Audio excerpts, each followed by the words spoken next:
Right, we'll start tonight's webinar, and we're very privileged to have Peter Gregg from Piper's Farm. I'm sure that many of you will have heard of Piper's Farm because it's a high-profile marketing of quality meat. So what's going to happen is it's not going to be quite the same as the normal webinars we have because there's no PowerPoint presentation. And we are hoping to be interactive, and the only way we can do that in a webinar is by having polls. So Peter will be asking you questions and you will get a yes or no poll which you can answer, and then he has an idea of what sort of businesses he's talking to, and therefore he can tailor his talk appropriately.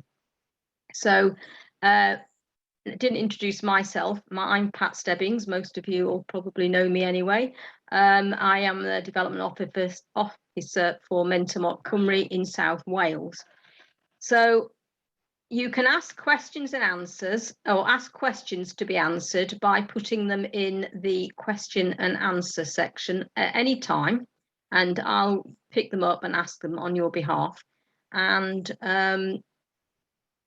then later on, I'll tell you a bit more about what we've got to offer through Mentor Cymru. But first of all, we're going to kick off with Peter, who has very kindly recorded a short video for you to introduce himself. And then after the video, Peter will take over and take the floor and talk. So off we go then.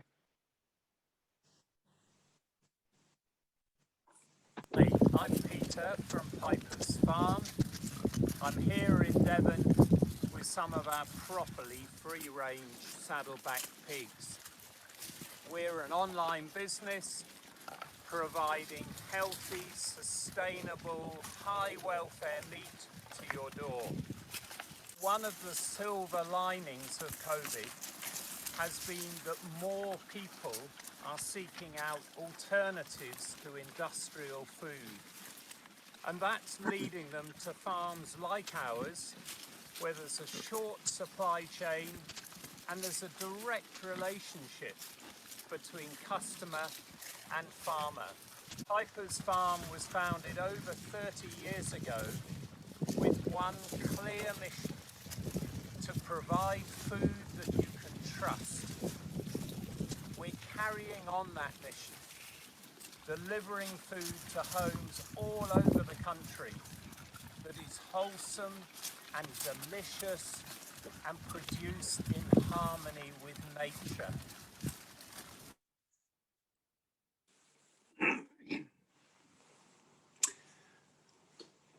Hi.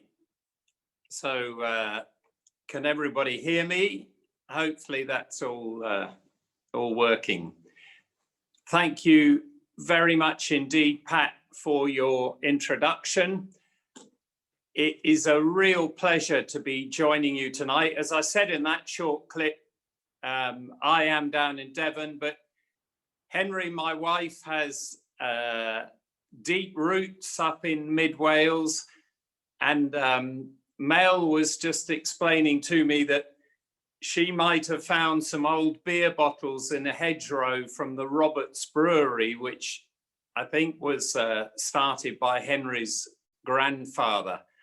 I didn't ask Mel why she was in the hedgerow looking for beer bottles, but anyway, the great thing is I feel I'm with you in spirit, and it's a very exciting topic we're going to try and get to grips with over the next hour or so. I will just give you a bit of a background on the sort of journey of Piper's Farm, and then it would be really good to look at some of the ambitions or the visions or the ideas that you might have, and then maybe with the benefit of the journey we've been on, I hope I can inspire you or give you some steer, because there's no doubt on the journey we have made enormous mistakes, and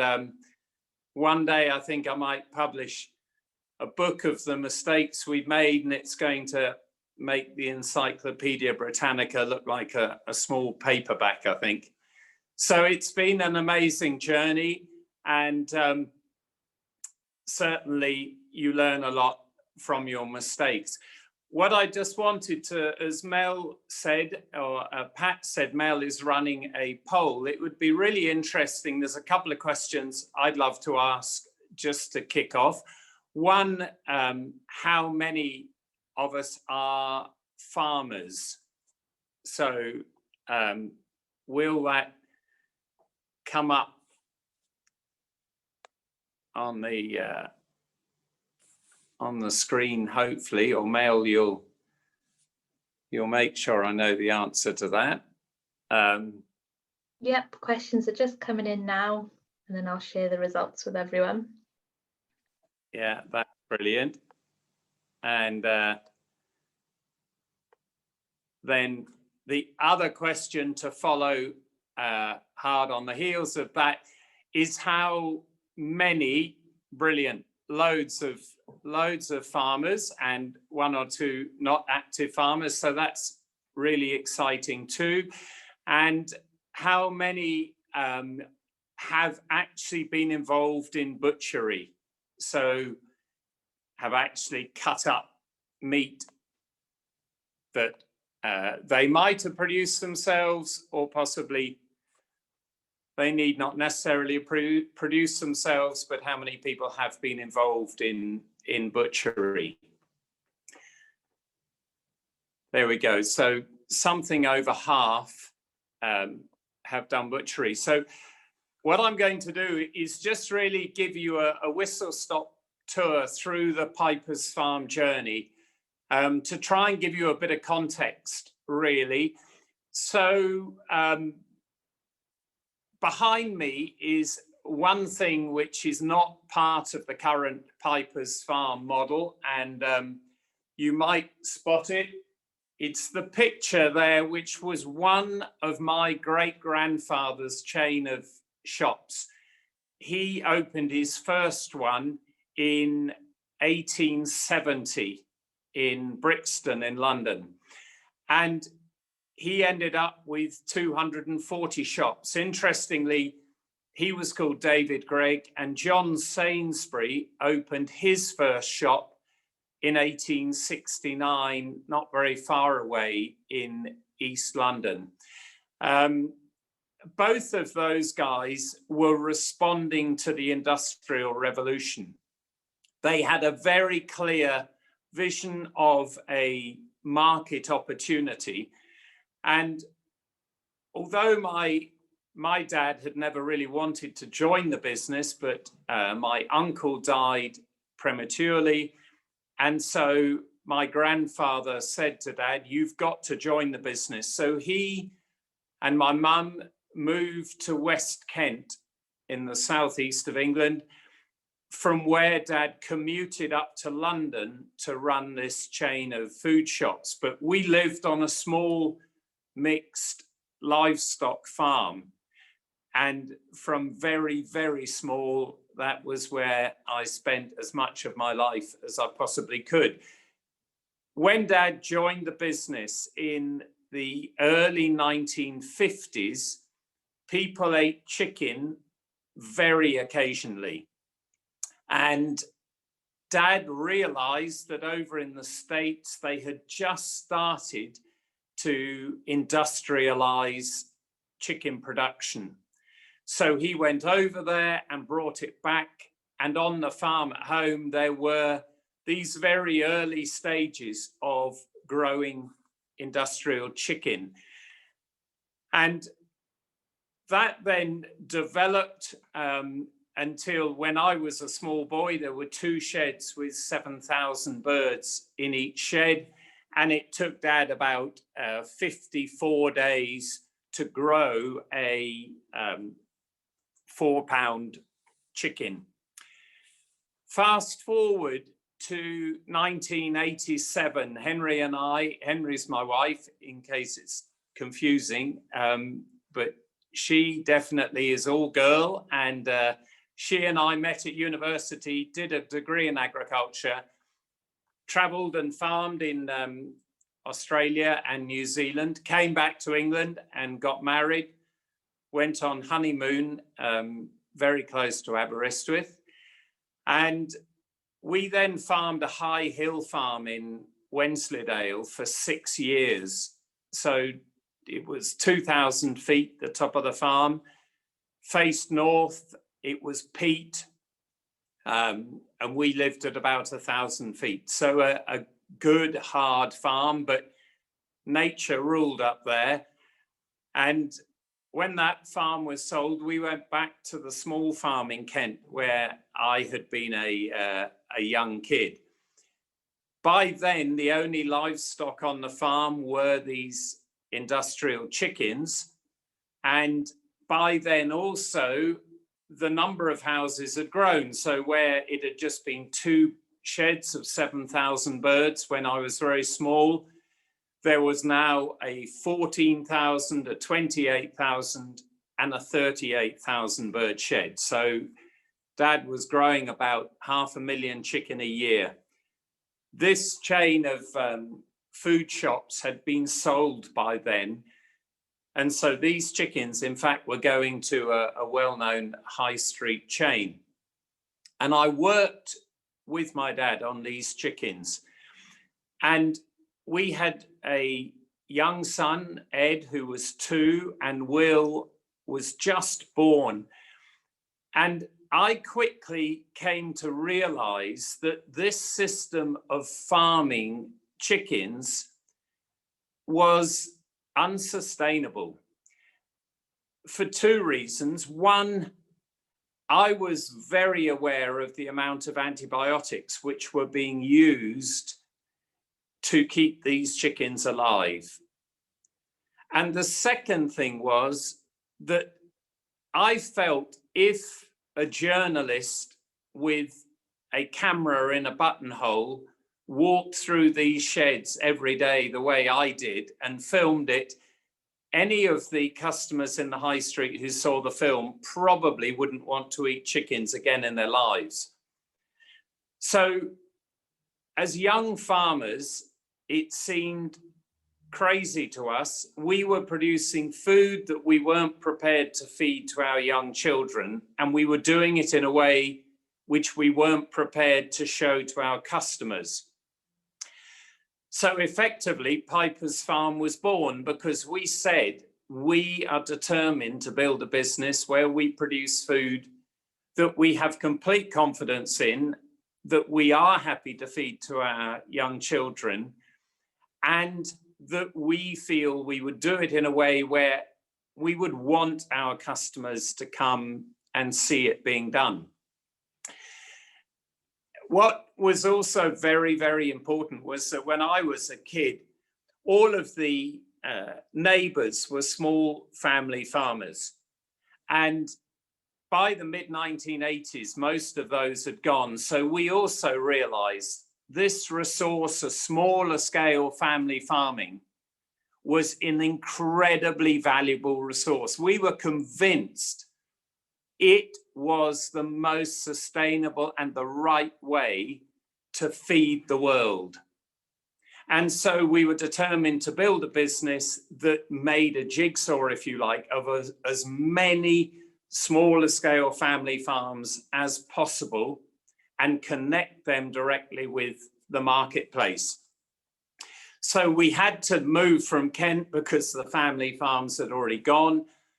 And we worked out where it was that that network, that jigsaw, if you like, of family farms was still most intact. And we quickly realized it was where the land was best. And then we thought that the digital age was coming, because when Henry and I were at uni, there were the very early computers. The computers were about the size of a car. And you know, if we wrote an essay, it would be a stack of punch cards with holes in.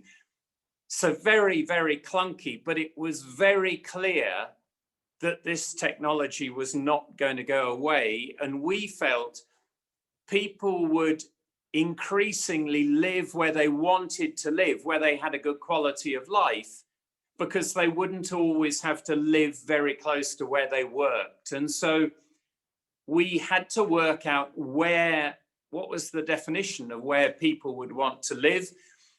And we quickly thought, well, if it's a very simple concept, a cathedral city is generally where there's good landscape, there's a good quality of life, as it were.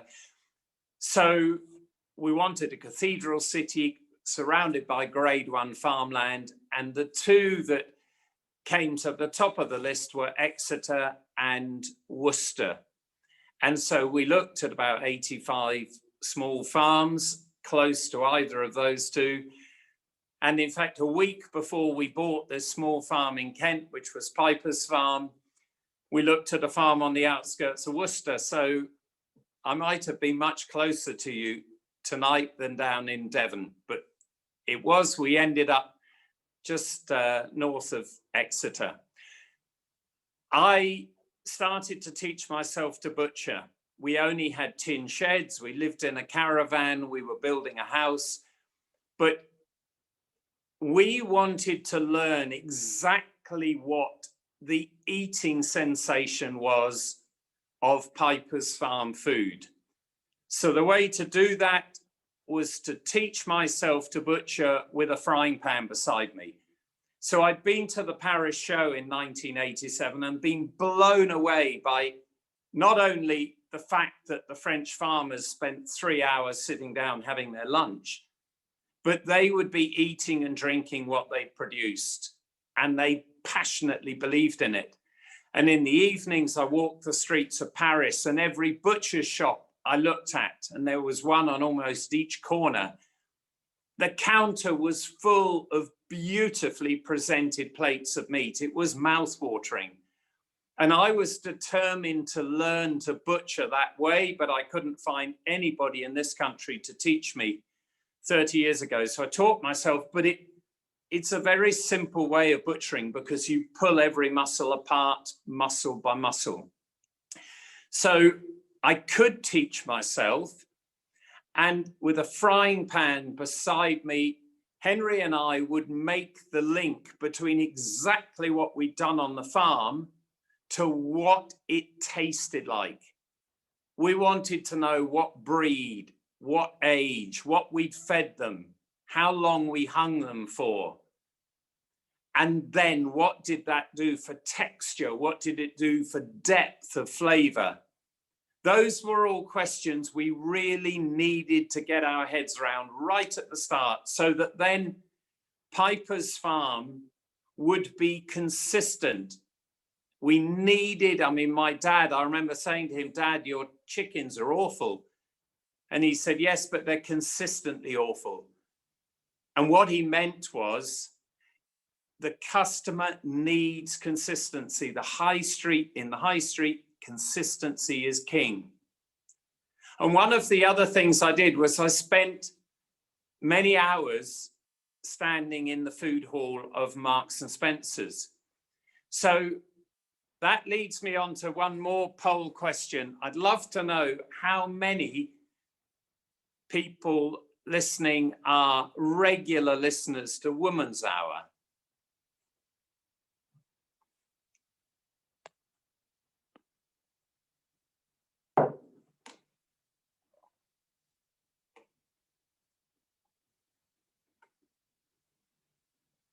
Fair enough. Okay, I'm in the minority. But the reason I was standing in the food halls of Marks and Spencer's, and I was lucky not to get arrested, to be honest, but I wanted to know, I wanted to understand what was going on inside the heads of those people spending money.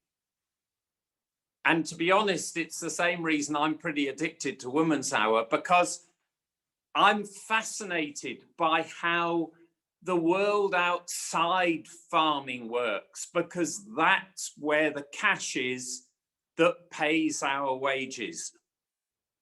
And in fact, we had a shop in Exeter for 23 years, we'd always planned to have a shop at the farm, but that was in the sort of late 80s. And then the early 1990s, there was a downturn in the economy, and the idea of having an out-of-town shop looked like it was out of fashion again, whereas in the 80s, it had seemed quite fashionable. People wanted to drive and they wanted to tell their friends they'd been to a special shop to shop. But by the 90s, people said, no, we're on a budget.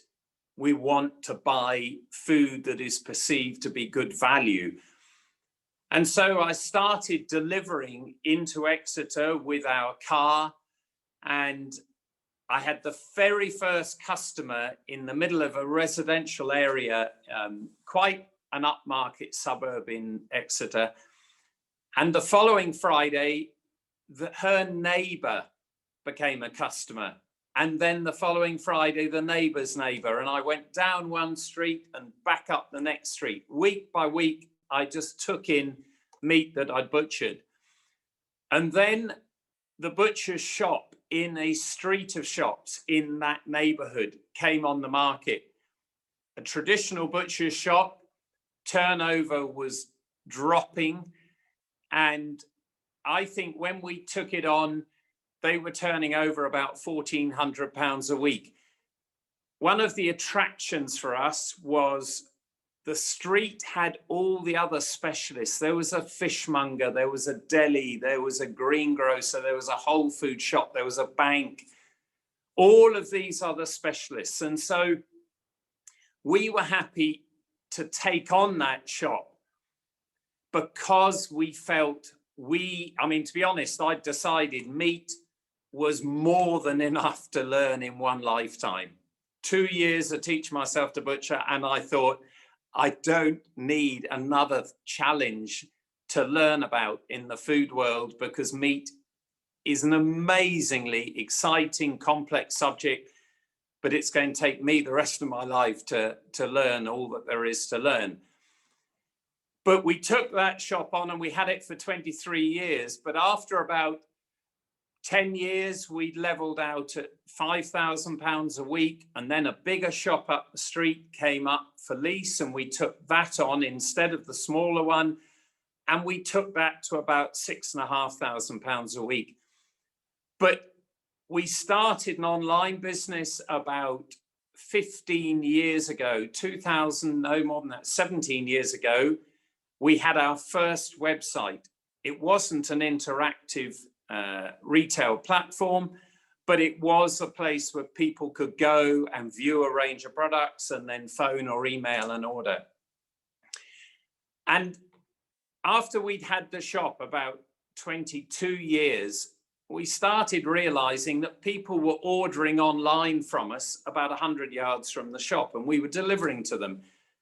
And so Will, our younger son, who came back home to join us in the business 10 years ago, he said, this is mad. We're trying to do too many things. We're trying to do online. We're trying to do retail. We were supplying some chefs, and we need to restrict it. So we came out of the bricks and mortar shop. And then 3 years ago, we made the decision to stop supplying chefs. So we said the online business is where there is strongest growth. It's the future of retail.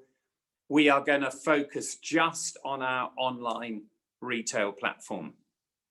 And so it is now. We'll move the production from the farm finally, and this was about 3 years ago, into a purpose-built unit in Exeter. We were very fortunate because that came available because a company, wholesale meat company, went into receivership, and Will spotted the opportunity, offered the receivers a relatively insignificant amount of money to take on the unit, and they were very happy to accept the offer. So we got a 15-year lease on a unit in Exeter. When we took it on, we thought, wow, that's huge. But within about 15 months, Will made the decision that we had completely outgrown it. And so where I'm speaking to you from now is our fulfillment centre in Columpton. So in Exeter, we do all the processing. In Columpton, we now do all the fulfillment. And as I drove in this evening, the trunker was leaving here to go to the DPD hub in Birmingham with the orders that we're dispatching today. So that's sort of the journey. It's how we've got to where we are now. Pigs, as we showed in that video, has been a very important part of the journey.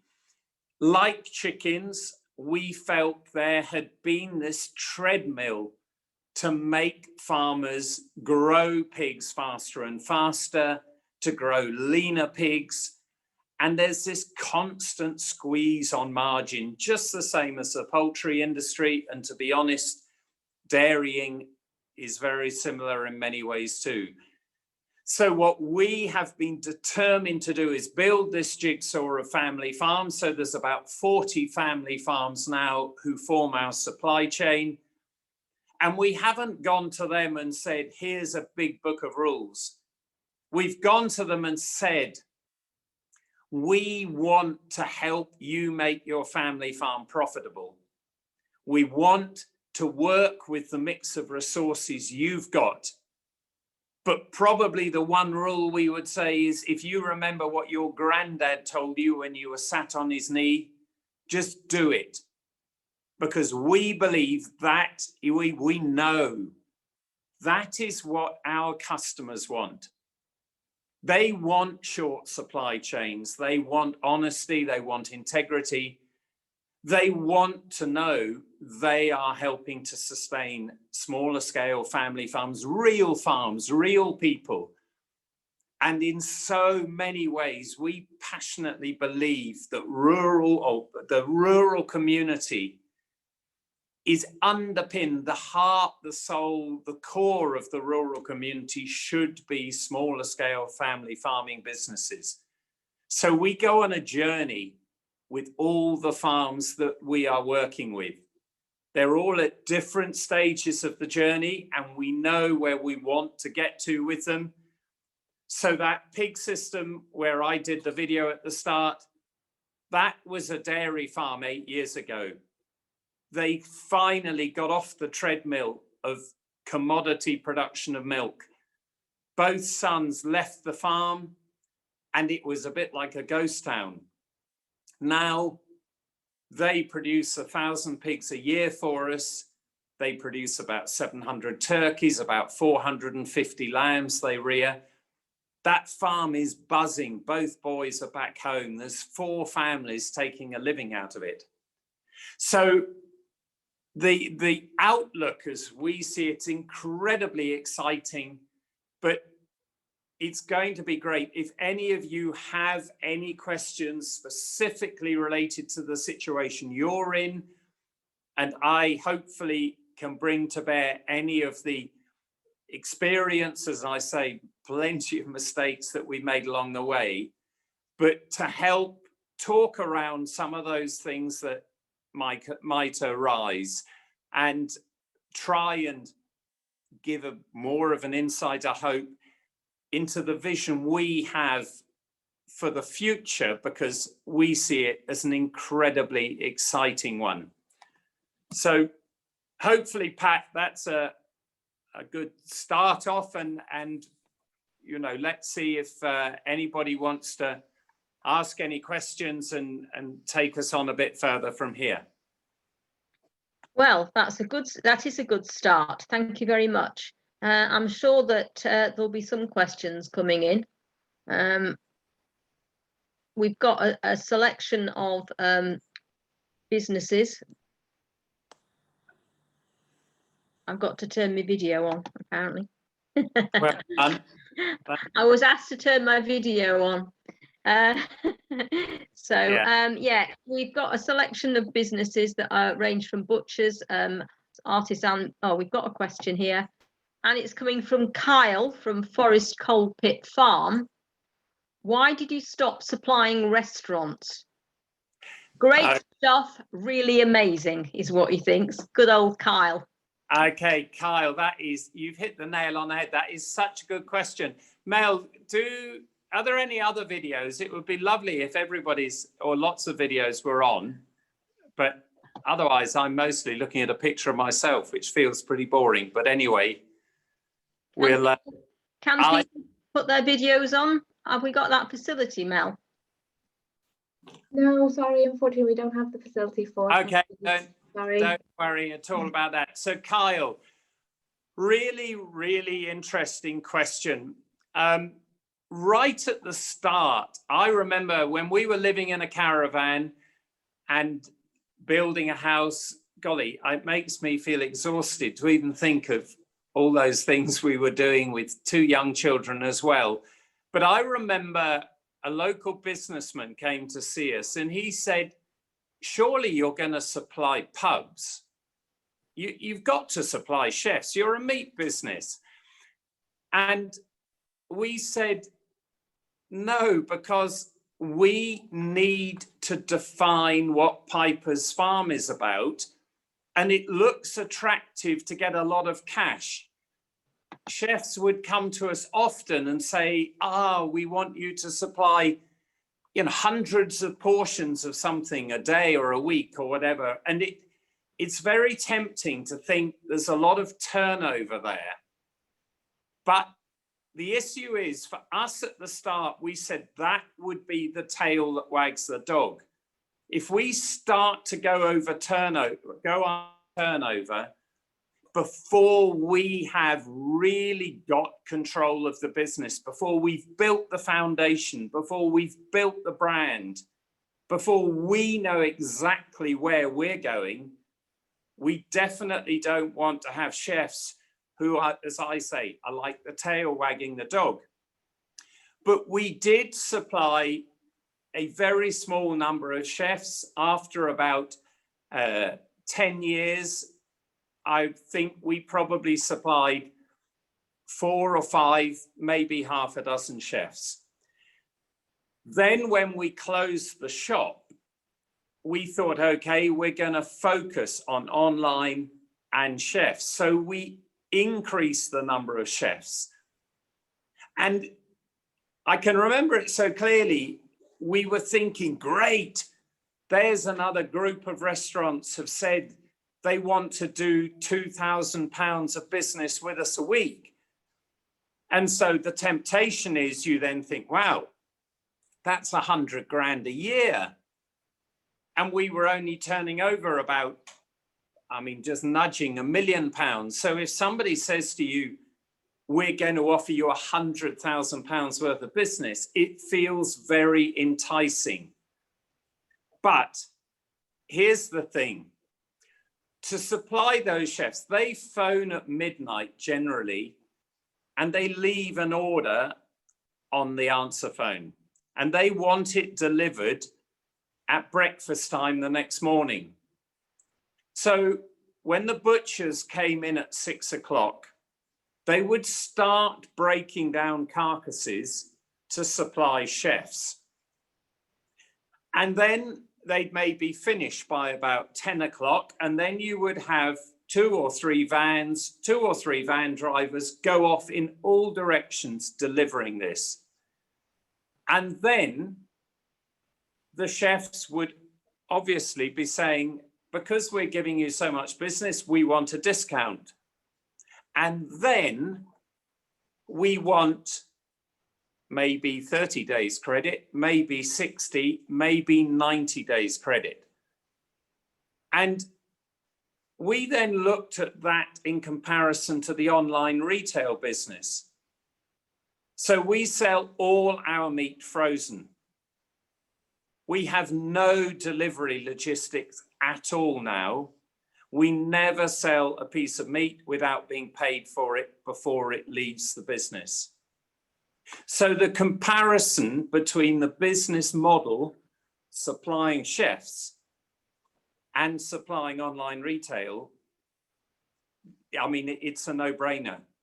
And the minute we stop supplying chefs, our online retail business could take off, because instead of when you start doing online retail orders at 11 o'clock in the morning, the butcher's going to the fridge and saying, well, hang on, we've got carcasses here with chunks out.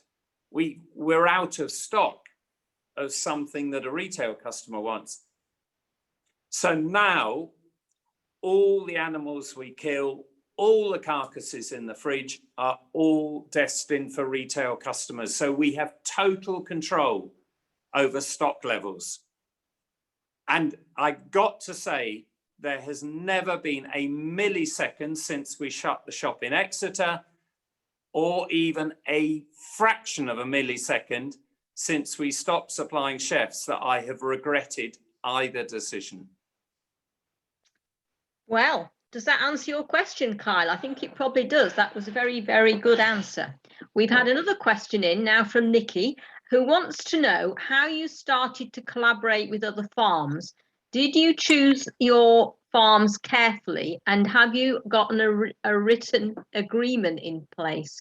Kyle says that was a fantastic answer.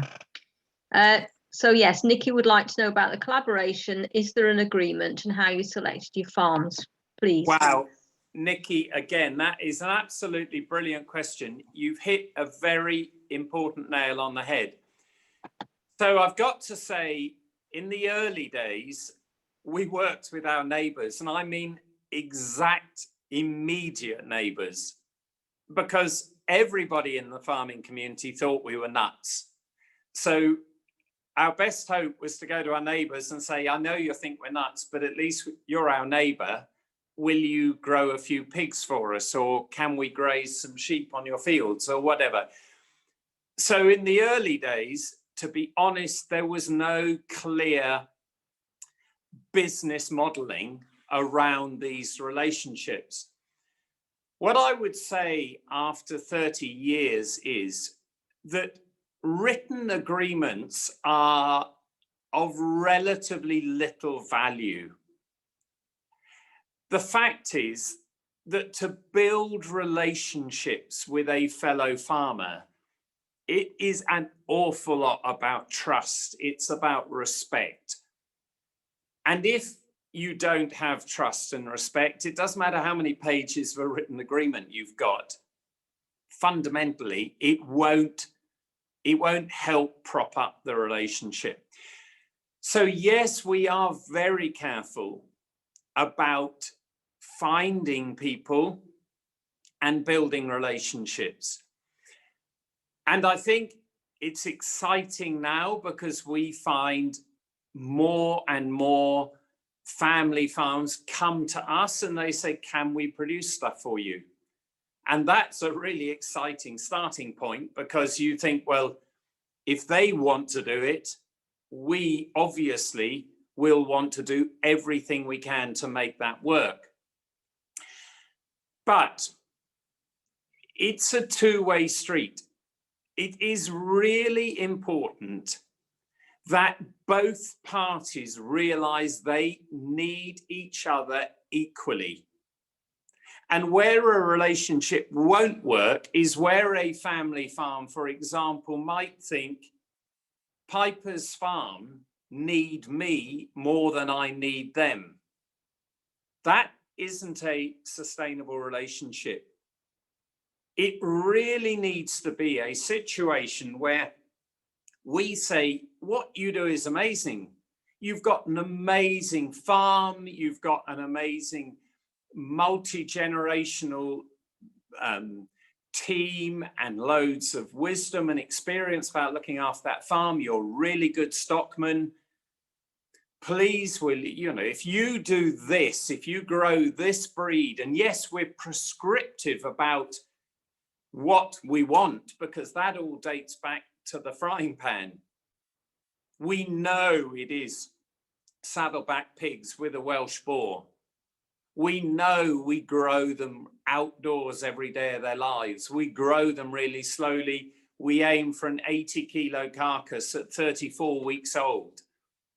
We know all of that, and we will always work really closely with families to say, look, we've made all these mistakes, we've learned all these lessons, we'll help you all you need so that you can deliver consistently what we need, and most importantly, make money out of it. So that farm that I did the video on with those pigs, it's brilliant. They get better and better every year at developing that system.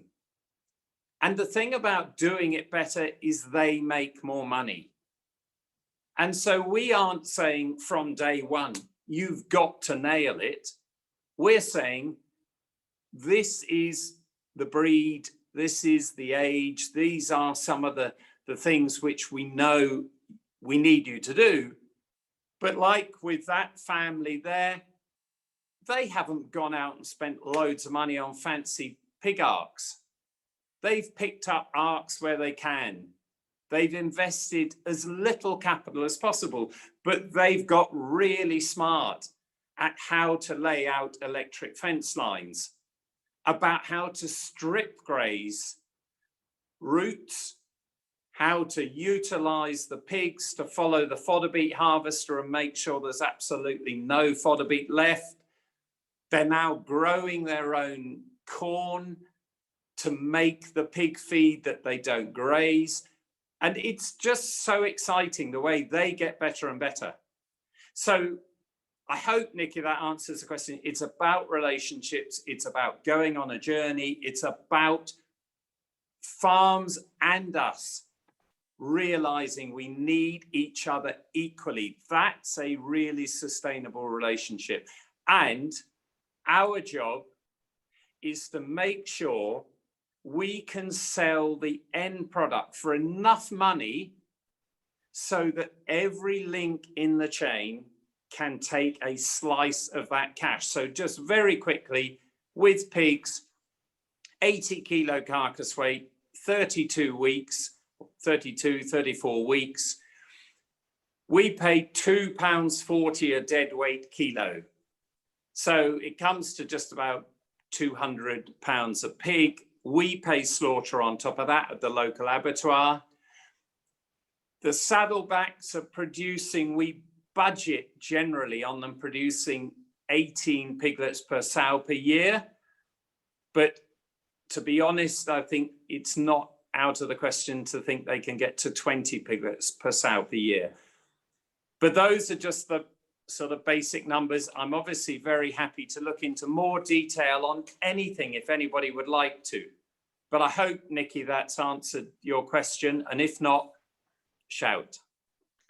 Thank you very much. Well, we've got another question now from Lauren, who is a very amazing lady. She butchers the pigs on her farm in her own unit. And her partner her partner is Kyle. So Lauren and Kyle from Forest Coalpit Farm. Now, Lauren, who's the butcher, would like to know how your customers react to the meat being frozen, and do you include any information to reassure them that it's still of great quality? And she thinks the webinar's great. Thank you. That, again, a great question. So I want to come at this answer sort of back to front. I think it is a no-brainer to freeze all our meat. And the reason is that having taken 34 weeks to produce an amazing live pig, having killed it in the local abattoir, having hung it for 3 weeks, we hang our pork for 3 weeks, having then cut it up into fabulous food, we make single portions. So we do free flow packaging. So the reason that I'm absolutely certain freezing is the right thing to do is because when our customers come home from work, they decide what they want to eat. And if it's pork steaks, we do 8 steaks to the kilo.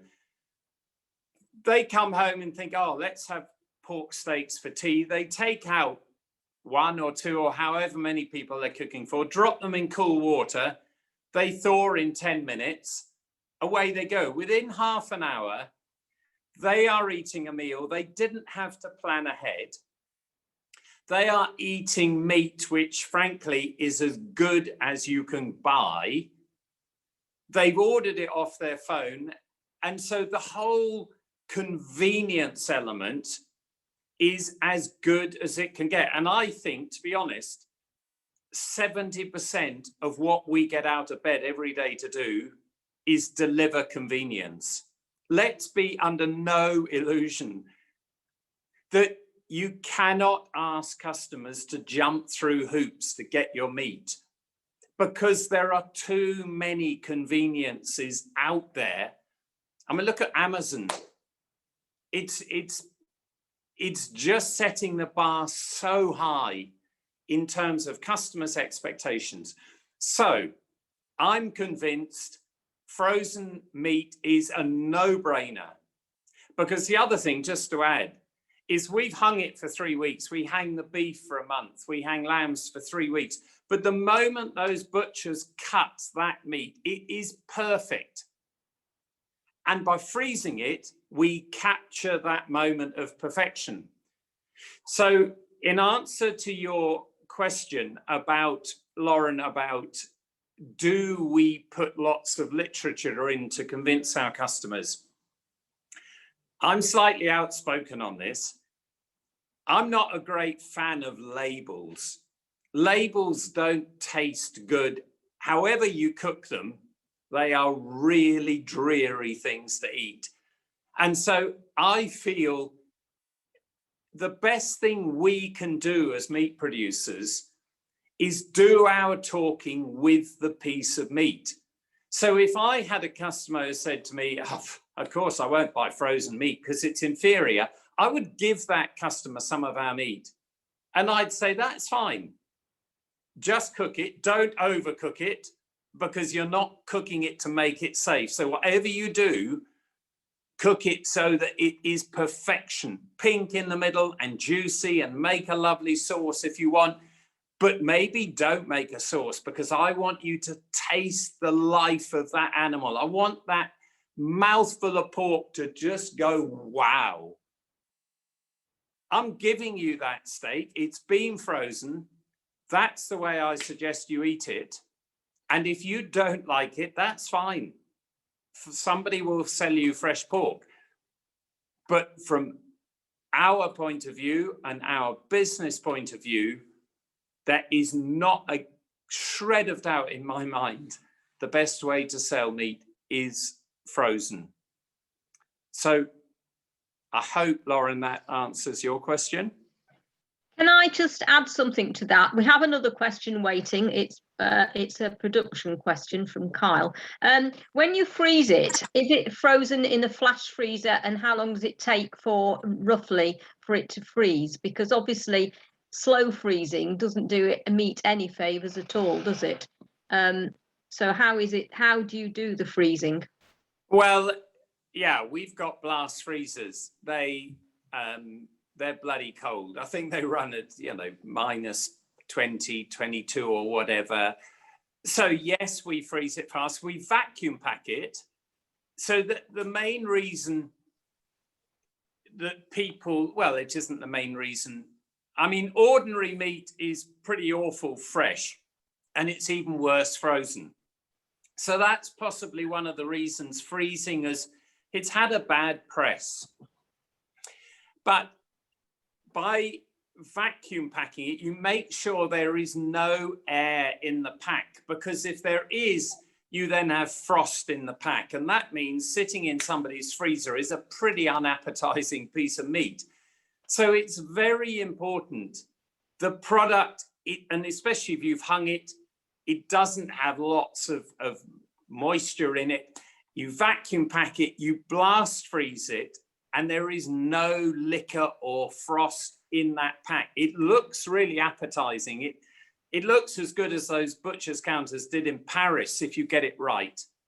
But immaculate butchery, vacuum packed, blast frozen is the way to do it. And that's again what I cannot understand. Why would you send meat out fresh and then expect a customer to freeze it? Because that's what 90% of customers do. And they definitely won't make as good a job of freezing it as we, the producer and processor, are able to do. So yes, vacuum pack, blast freeze, and send it out like that. You know, don't encourage customers to do it in their own domestic freezer, I guess is the answer. Yeah, that's good. Thank you very much. Well, I'll ask the next question, which was a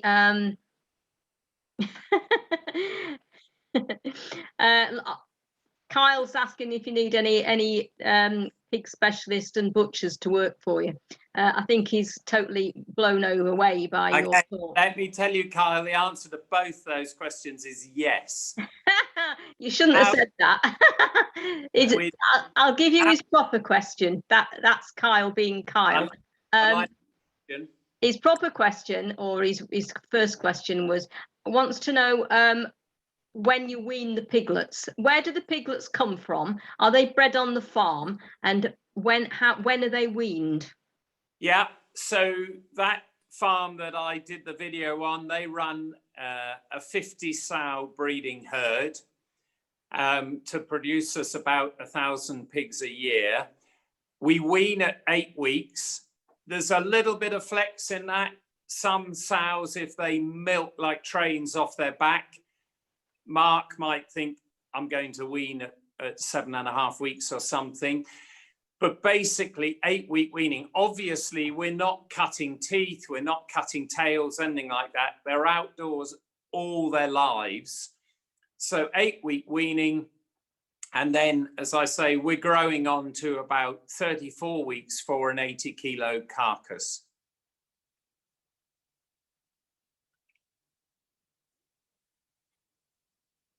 Right. Thank you very much. That was brilliant. Kyle wants me to, is it all right if I pass your details on to Kyle? Because I think that he'd like to speak to you one-to-one. Yeah, very happy. All right. You might need a day to put aside. I'd like to come down and see what we do. They're absolutely very welcome to. Yeah. Oh, so right, Nikki says thank you very much. It was really helpful, and Claire said that you're inspiring. So I think that I agree with that. Anybody else got any questions? There's one thing, Pat, I just want to mention, and again, I'm a bit outspoken on this, but I'm not a great fan of farmers markets. I think we are, it's important to specialize, frankly.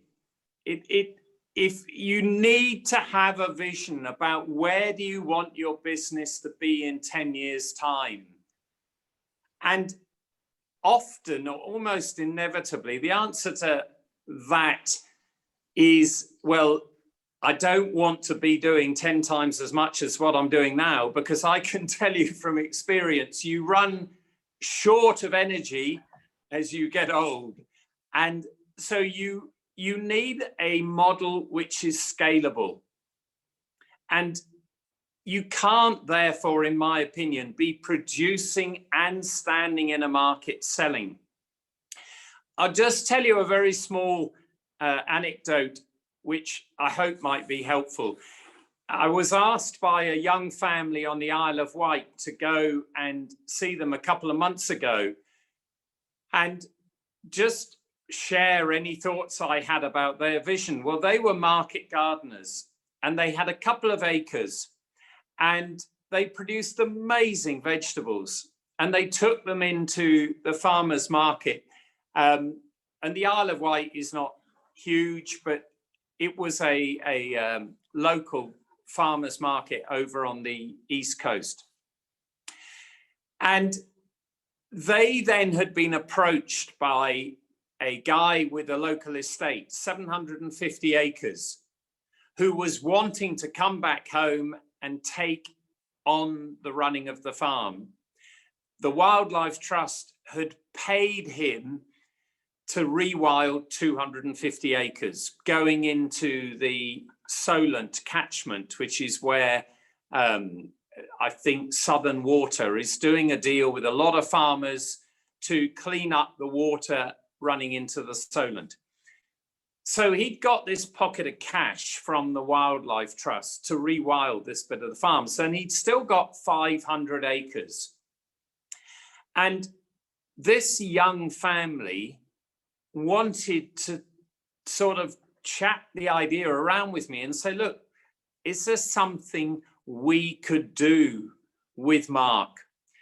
And I went over there and looked at the farm. It was an amazing farm, some dry ground, some wetter ground, some amazing pasture land, huge buildings where the cattle had been housed by the previous tenant farmer. And then I said, look, can we go and drive around the island? I want to get a feel for where the market is. And we did that. We went to an amazing farm shop in the middle of the island.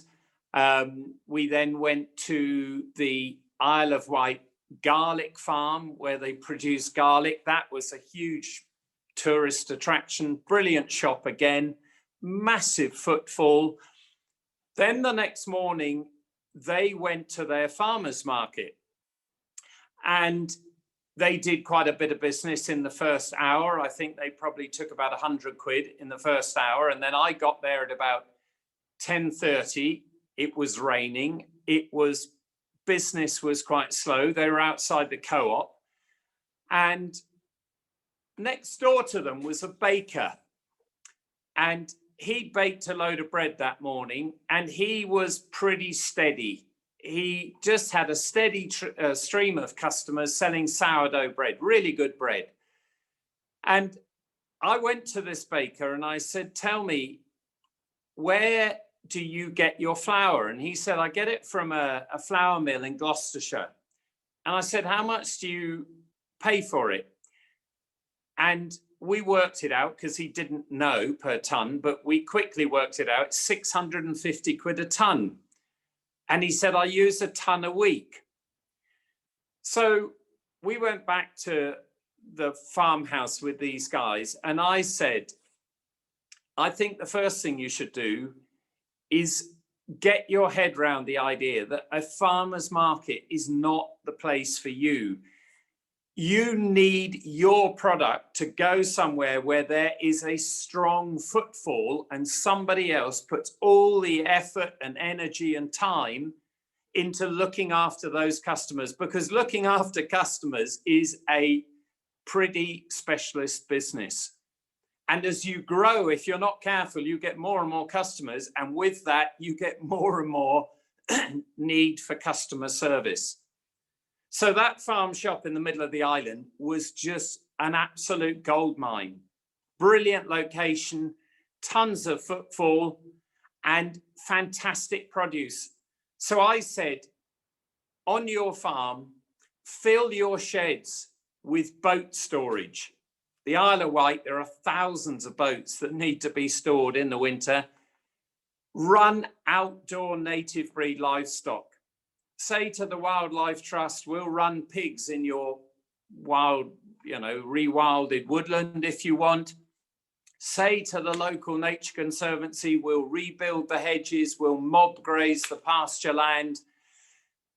Have outdoor native breed cattle, have outdoor native breed pigs. And just optimize producing amazing meat. That farm shop would love to have your meat. And they do all the selling. And while you're about it, grow heritage wheat in between beans that you can feed the pigs, produce a ton an acre of heritage wheat, have a small flour grinding machine on the farm and grind your heritage wheat and deliver a ton of wheat to the baker and get 650 quid a ton for it. So in 36 hours, I feel like we'd helped reshape a vision for which was genuinely sustainable, where they could be in 10 years' time on that estate, they would be turning over a lot of cash and they would have time to enjoy it instead of just spending so much of their life standing around waiting for customers to come or looking after customer service, when really that's a specialism that I would encourage you to see if anybody else can do it for you who would love to have your product. Well, that's a good answer. We have another question now. They're coming in quite thick and fast. You're generating a lot of interest. This is from Sean, and I think that Sean is a butcher with a farm. How do you market your product, continue to gain new customers, and do you prioritize any certain method? And what are your thoughts on social media? Wow, brilliant question. I am definitely the wrong person to answer anything technical about the digital world. We are bloody lucky that Will, our son, came home to run the front end of the business. Even luckier that Abby came to work in the business 10 years ago, and a year later, Will and Abby became an item. So they are a really, really good team. So Will is managing director, Abby is marketing director. They really get digital. And when I hear Abby talking about social media and the different levers she has in digital marketing, I'm blown away by it, to be honest. I'm in awe because it is an incredibly specialist area. And it is, I mean, one simple observation I can tell you, that even as a, I'm not into IT, but in the pandemic, obviously many high street retail situations got disrupted. And we noticed that the surge in online business meant that a lot of butchers maybe were seeing what we did with social media. They saw we had a Instagram following of 28,000 people or something, and they saw we post on Instagram, and also I think do Google AdWords, where you would do you'd pay for posts on Instagram and Twitter and so on. But Abby said it was incredible. What has happened in the last 12 months is when she was bidding for AdWords 12 months ago, for example, barbecue meat. And I don't really get this, I know enough, I think, to, I hope, give a useful answer. She would bid on an AdWord, which was barbecue meat, in June 2020. And for argument's sake, she might have to pay 80 pence a line for it. She said that in June 2021, that figure had gone up to about £14 a line, because so many people had flooded into the space and said, the way to market is to buy space on social media. But of course, Google, they're one step ahead, and they think if loads of people want to do that, we'll just charge more money for it. So the nub of the issue is it is very specialist, and it is really important to have control over your own digital framework. Will and Abby have used agents, they've used contractors, they've used people to do stuff for them. But I know they now have an in-house team, because they say otherwise you are absolutely at the mercy of people who they can switch you off. They can decide to go to Spain and take your passwords with them. It is such an Achilles heel if you rely on somebody else to do the IT digital stuff, and they charge through the nose, just as Google did. So I would come back to saying that if you produce a bloody good product, you cannot beat a platform which already shows they are very good at selling. So that farm shop in the middle of the Isle of Wight, I reckon it's a no-brainer. They desperately want to sell local Isle of Wight meat. But most of the meat on the Isle of Wight is sort of mainstream industrial commodity stuff. So like I said to this young family, if you start putting in amazing, properly grown rare breed beef and pork, or not rare breed, but native breed, grown slowly, that tastes amazing, they will bite your arm off to have that product in their counters. And the most important thing of all is that whoever eats it, when they eat it, they think, bloody hell, that's great. Because that is how you get customers back again. There's no magic wand, there's no silver bullet. And the final word I'd say on this, people over the years have said, do you use the word organic? And I've said, no, we don't. We don't believe that is something to sell a product, because no organic rule book that I've ever found has rule number one, it's got to taste amazing. And that is our rule number one. So if it isn't in their rule book, it isn't the right definition. If you want a single word beginning with O, which describes the business we're in, we are in the orgasm business. I hope that answers the question. I don't think there is an answer to that now. I don't think we can follow that. Any more? Did that answer your question, Sean? I would imagine it did. Anybody else would like to answer a question? Ask a question? Anything else anyone would like to add? I'm keen to say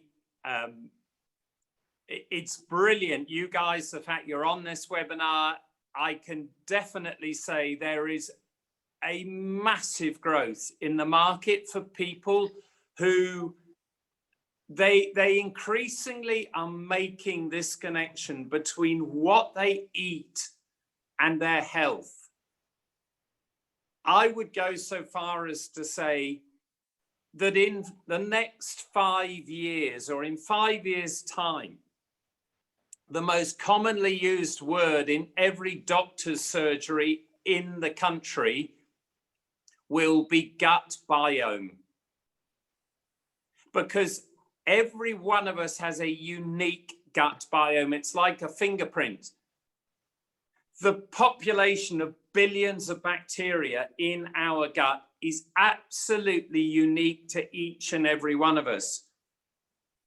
But the other fact is that our gut biome, second only to the brain, is the most important organ in our body, which dictates everything about our daily life. How happy we feel, how clever we feel, how good we are at sport, everything, mental health, physical health, and everything in between is dictated by the population of billions of bacteria in our gut. The same thing is true of our farm animals. Our animals need to have healthy gut biome, because that is how they build the muscle, they build their carcasses, they build the offal, the liver, the heart, all those parts of a carcass which are saleable. The nutritional value, the nutritional density of all of it is dictated by the life of that animal, and in particular, what that animal eats.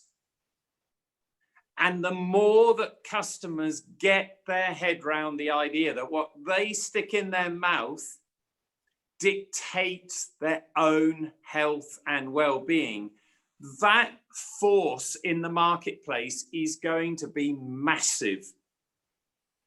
So I would say, as farmers, we must stop thinking that we are producing commodities, obviously. We aren't even producing food. We definitely are producing pleasure. As I've said, whatever happens, the food we produce should give people pleasure. But critically, we are producing nutritional value. And that is going to be a massive player in the next generation of customers. So I would say, I mean, I think, you know, not only is that what we should be focused on every waking hour of our farming life, but if we farm like that in harmony with nature, there are going to be really exciting opportunities to bring other skills into that farming environment, such as connect with the local doctor's surgery, get people to come into your farming environment for the benefit of their physical and mental health, connect with the local school, get teachers to share your farming environment in harmony with nature with school kids from tiny all the way up to teenage, because that is where the growth is in how farms of the future are going to generate revenue. Well, that's a lot of food for thought there. Sean said, thank you very much, so that it was very inspiring, your answer. And I think you've got a fan for life in Kyle. So with that, I think, as it's 8:45, we ought to let you go, really, sadly, for now, but we might have to have you back another day. Thank you very much for that inspiring talk. And I don't think you've heard the last of some of us.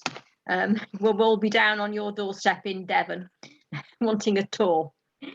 So well, you would be very, very welcome, Pat. And anyone who wants to contact me directly with any other questions, you're very welcome. Anybody who wants to offer butchery skill, or indeed anybody who wants to grow pigs, it's not inconceivable. You could rear outdoor pigs in Wales and sell them through our digital platform. But, you know, hopefully it's giving you a little bit of inspiration for the exciting future for outdoor pigs reared in Wales. Good. Thank you very much. So thank you very much. I'll just do a bit more of the domestics now. We're going to put the evaluation form in the chat because we're funded by Welsh Government. We are judged on how many people attend our events, and we ask people to fill in the evaluation form. It only takes a minute. It's a few questions, and it means that we can justify the money that we've been provided with. So it's now in the chat, and I would very much appreciate if everybody who attended could fill it in. If you don't fill it in tonight, you'll be getting an email from me with the link again to fill it in tomorrow. So it might be easier for you to do it tonight. And I'll just mention two things we've got coming up. One is we've got a webinar on the 18th of August with Alan Stewart from Harper Adams, who's going to talk about litter management for profitability. He's one of their chief lecturers, and he's a very interesting man, very knowledgeable. And then we've got on the 9th of September, we've got a marketing masterclass where we are going to have somebody from Claire Hester from Lanska Business Solutions tell you how you can spend the £750 grant that we're trying to give you all for marketing. So it'll tell you what the options are. It can be used for photography, for printing, for leaflets, for clothing, and there's a whole range of things that you can spend it on. So I would really welcome people to inquire about it, and we want to give you this money to help you market, you could have some boxes like Peter's got there to attend your meet out in, or bags, or there's endless things you can have designed, and we can provide £750 for pork. Can't be used for beef or lamb. So I think that's the domestics done. I'll say thank you very much to everybody who has been on the webinar, and thank you very much for Peter. I could listen to you talking all day. So Great. thank you, and we'll meet up again one day. Oh, hang on, there's a question and answer now. Oh yes, Claire says thank you very much. I think you've inspired a lot of us, and the evaluation is in the chat, so there we go. Right, thank you very much. Good evening. Bye. Bye-bye.